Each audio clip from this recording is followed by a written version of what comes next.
Hi, it's Clark on Temptress. A couple weeks ago, I did a video, one of my logs, and among other things, I asked y'all, hey, what should they do videos on? What would interest you? Well, a couple of you suggested that I do a video on my videos, and I think that's a grand idea. I could do the video and just describe the top 10 videos on my list, but you can just look that up yourself. That's something that's available on YouTube. I think you can get the statistics on that. What I wanted to do are kind of my favorite 10 videos, and a few of them have very, very low viewer numbers, but I think they're videos you should see. My channel's a little different than other people's channels. I've got friends who get lots and lots of views every week on their new video, but nobody ever watches the old videos. I'd like to think my old videos are well worth watching, and I can tell from the statistics that YouTube gives me that a lot of you, when you sign up and subscribe, go back and just watch all like 400 of them. Thanks, I really appreciate that, and I see the comments coming in, and I guess you're enjoying them too.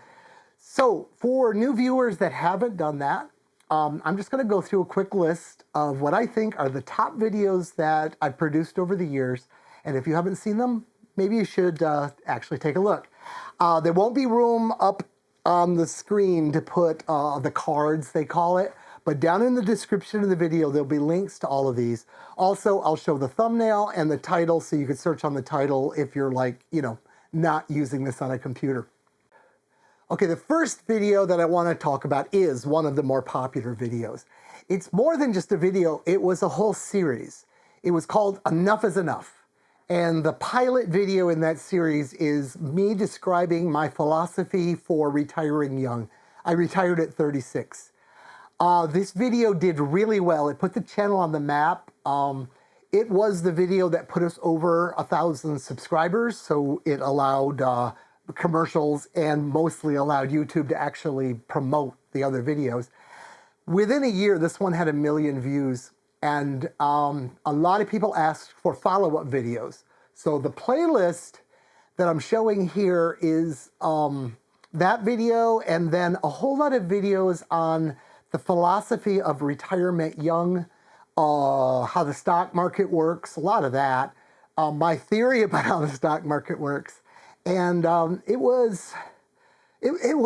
comments I got on that were a whole lot of old guys, because that's who's watching my channel, saying, I'm sending this to my grandkids, and that made me feel really good when you think that my advice is good enough to pass on, right? So that's number one. I think if you haven't seen that, that's pretty cool. The whole series might be interesting to you. I do apologize, this is one of my first videos. I was so nervous, and the production values are not up where they are now. A couple years ago, I did 2 videos back to back on how lithium batteries are destroying alternators. And there's 2 ways that it's doing that. The first video, I talk about it, and then in the second video, I actually take an alternator apart and show how it works, but also show how you can put a little device in there that will make it protect itself from overheating. Those 2 videos are well worth watching. I find that I get a lot of questions, and I refer people to those videos an awful lot. So I'm referring all of you to those videos now. More recently, I did 2 videos kind of separate from each other, but they kind of go together. One is how lithium iron phosphate batteries should be charged. I almost want to do that video over again. It's technically correct, and there's a lot to be learned from it. If you think that a BMS is charging your battery or controlling the charge, you don't know what a BMS really does, and you'll get long battery life if you charge the lithium properly, which is a whole different thing. And then the other one is probably more important. It's a video on what to do when you get a new drop-in type battery, and it tells you how to balance the cells. The battery companies simply aren't balancing the cells, and I've been reviewing of late, I haven't released them yet, but some really expensive multi-$1,000 batteries, and they're not even balanced out of the factory. So it's up to us to balance the cells. If we don't balance the cells, the batteries will not last as long. It's tough on the batteries to be used that way. It's kind of like, would you even think about driving your car without changing the oil? Not balancing the cells is probably a perfect analogy to that. So those two videos I highly recommend for anybody that's buying lithium. I started a series a long time ago and I just kind of finished it, as it were. I did the video that is at the end of this playlist that I say in the first video I'm building up to. This video is referred to as my Masterclass in electricity. And it takes you slowly through things like Ohm's law, but not just learning what it is, but learning how to actually apply it. And I've gotten a lot of people thanking me for doing it. A lot of electrical engineers have commented that, you know, I'm doing it right. And the comment I get, which I'm very proud of, is, oh, if only my college professors would have explained it that way. So if you want to know more about how electricity really works, I think this is a good series and you should consider watching this. Another series is one I did on refrigeration and air conditioning. And particularly the very first video in the refrigeration and air conditioning series, where I talk about the theory and I draw some charts and show real components. It seems to have helped a lot of people. I get a lot of thanks for that series because people are able to fix their own refrigeration after seeing it. Even if you never plan on working on your boat to that level, knowing what's going on means the guy that comes in to fix your refrigeration can't lie to you and can't cheat you. A lot of people really don't understand that, and they can get taken to the cleaners when you don't understand. So knowing that, oh, it's just a thermostat, even if you're going to hire a guy to change out the thermostat for you, he can't say you need a whole new compressor because you'll know better. That's that series. It also talks about the latest stuff we're doing with air conditioning, me and Stuart, the versions of it for boats and campers and such. It's all in that series. Before I went seriously cruising, before I left Seattle, I was living on the boat and I actually had to borrow a friend's basement to have enough space to do this. I decided I wanted a really good awning, and most awnings really aren't that great. You're just kind of like taking some cloth and stretching it. So I got thinking about it and I designed this awning that Emily referred to later on as a dragon wing awning. And once you see the video and the image, you can see where that could come from. It is a really nice awning. I have replaced the cloth on it a third time now in the 25 years of cruising in the tropics. And I really haven't changed the design. It really works.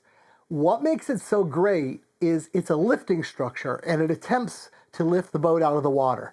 So when there's almost no wind, there's almost no force trying to lift it out of the water. When there's a lot of wind, it really does a lot of lift. Now, it's not gonna lift your boat out of the water because, you know, your boat's heavy. But in trying to pull up, it tightens its own lines and pulls itself just drum tight. So if it's in 40 knots of wind, it's not flopping around. But when the wind dies down, it eases off. So it's not always being stretched. It's self-adjusting awning. The video shows you exactly how to make your own, but if you don't want to make your own, you show this video to your awning maker or your canvas maker or whatever you would call the guy that does sewing and big things for you. And after seeing this video, I'm sure he can say, oh yeah, I can do it, and this is how much I would charge. I did a video on how to repair an inflatable dinghy in a very novel way. And I think this video deserves a lot more views than it's gotten. I think it's a significant idea that hasn't really been expressed out there.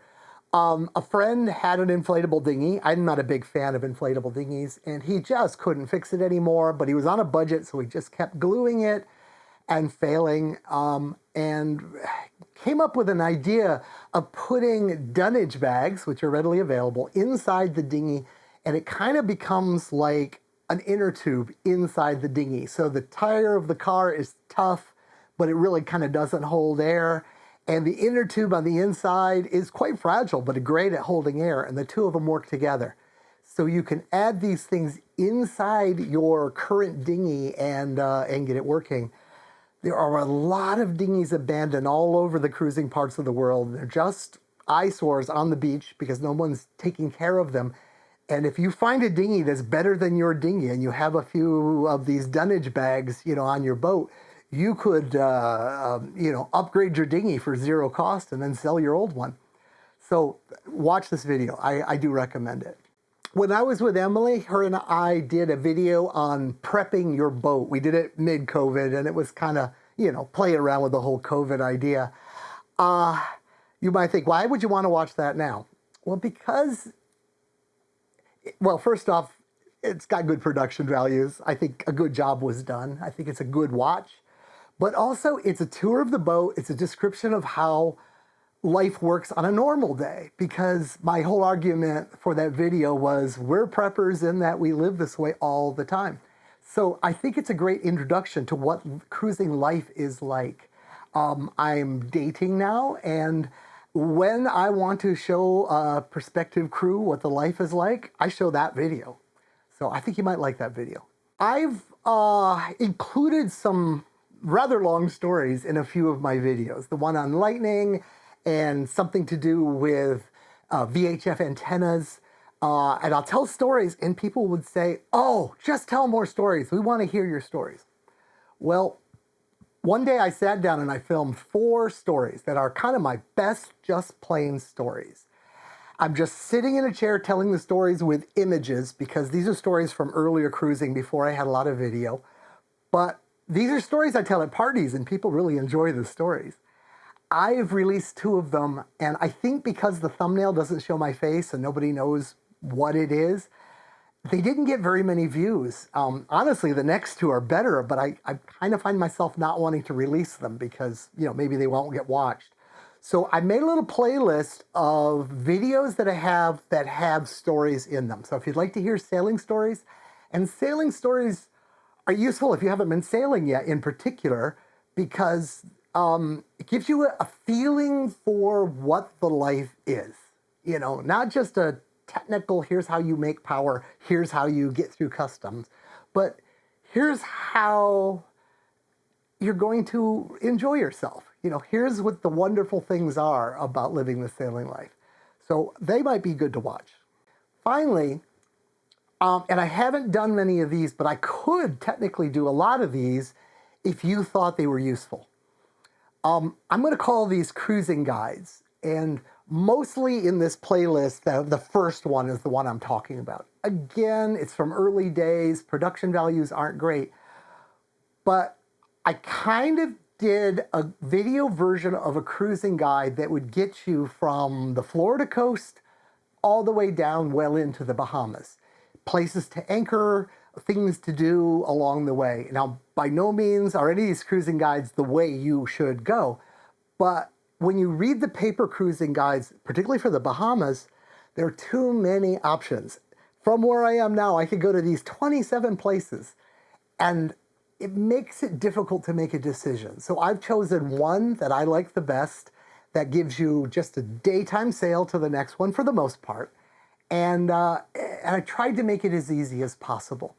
So I could do that for the Eastern Caribbean. Of course, the information will be a little old, but rocks don't really move. I could do that for down the west coast of the Americas. I started in Seattle. And of course, I was in every country in Central America on both sides. So that's all available. And, I could just tell old men stories about where I was and what I liked during the time, and what you have to worry about, because there's some hidden dangers when you go out there. That's about it, I guess.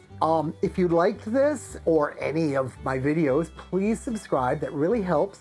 I'm sneaking up on that 100,000 subscriber number, and I really, really would like to reach it. It would make me feel really good. Also, hitting the thumbs up is useful. Commenting is always useful. I would appreciate it if you would. And I hope you enjoy my channel. Bye from Clark on Temptress.